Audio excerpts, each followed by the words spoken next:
Patreon और अन्य माध्यमों से नेशनल दस्तक का सहयोग करने वाले सभी दर्शकों का बहुत बहुत शुक्रिया। आपके सहयोग से ही बहुजन मीडिया को नई ऊंचाई मिल रही है और मनोबल और अधिक बढ़ रहा है। आशा है आगे भी आप हमें ऐसे ही सपोर्ट करते रहेंगे। धन्यवाद। कोरोना संकट से देश में अर्थव्यवस्था के बिगड़ते हालातों के बीच भारतीय बैंकों को लेकर अमेरिका के एक बैंक ने रेटिंग जारी किया है। बैंक ऑफ अमेरिका ने भारत में ICICI, state bank of India, bank of Baroda की रेटिंग को कम कर दिया है। अमेरिकी बैंक का मानना है कि इस वर्ष के अंत तक इन भारतीय बैंकों को बड़े एनपीए यानी बड़े कर्ज का सामना करना पड़ सकता है। बैंक ऑफ अमेरिका ने यह भी आशंका जताया है कि कोरोना संकट के मद्देनजर छोटे कर्ज धारकों के लोन के बड़े पैमाने पर एनपीए में तब्दील होने की आशंका है। ऐसी स्थिति में अमेरिका ने भारतीय बैंकों को बहुत अधिक कमाई नहीं होने की संभावना जताई है। अपनी रेटिंग में बैंक ऑफ अमेरिका बीओए ने एसबीआई और बैंक ऑफ बड़ौदा को अंडर परफॉर्म की सूची में डाल दिया है। दूसरी ओर आईसीआईसीआई बैंक और इंडसइंड बैंक को न्यूट्रल कैटेगरी में रखा है। इससे पूर्व बीओए ने स्टेट बैंक ऑफ इंडिया को बाई की श्रेणी में रखा था। बैंक ऑफ अमेरिका की रेटिंग में इंडसइंड बैंक की रेटिंग भी चौंकाने वाली है, जिसके अनुसार इस संकट के दौर में करीब 90% लोगों ने किस्तों में छूट का लाभ लेने से इनकार कर दिया है। वहीं लोन रिकवरी के मामले में भी बैंक का औसत बहुत अच्छा बताया जा रहा है। आपको बता दें कि बैंक ऑफ अमेरिका ने देश के 2 बड़े सरकारी बैंकों और 2 प्राइवेट बैंकों की रेटिंग में कटौती की है। रेटिंग में इस कटौती से सिर्फ निजी बैंक एचडीएफसी ही बच पाया है। एचडीएफसी को बीओए ने बाई की श्रेणी में रखा है।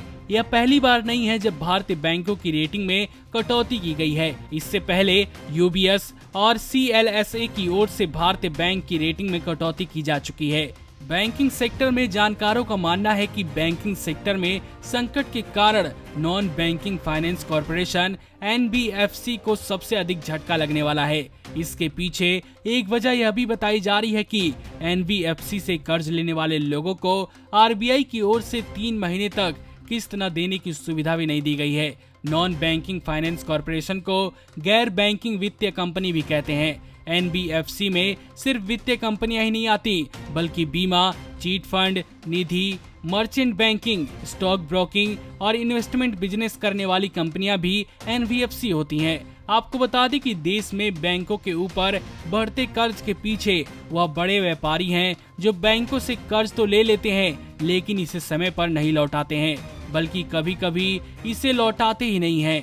इसका सारा खामियाजा बैंक को भुगतना पड़ता है, जिसका असर बैंकों के आम खाता धारकों पर भी पड़ता है। नमस्कार।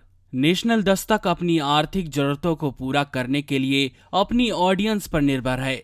बहुजन समाज से संबंधित मुद्दों को उठाने के कारण यूट्यूब की तरफ से नेशनल दस्तक की कई वीडियो पर एड्स नहीं दी जाती, जिसके कारण हमें आर्थिक समस्याओं का सामना करना पड़ रहा है। आपका एक छोटा सा कदम बहुजन मीडिया को बचा सकता है। आपके सहयोग और सहायता के कारण ही हमने अभी तक यह मुकाम हासिल किया है। नेशनल दस्तक को आप पैट्रियन के जरिए सपोर्ट कर सकते हैं।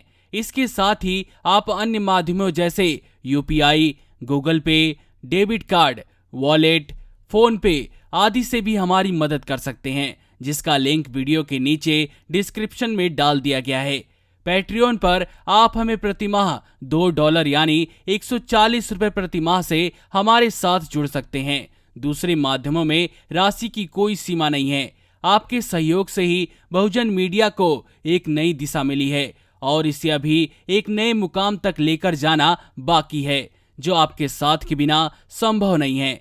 आपसे डायरेक्ट फंडिंग से हम आपके अधीन हो जाएंगे और एक स्वतंत्र मीडिया के तौर पर समाज की आवाज को बुलंद कर पाएंगे। धन्यवाद।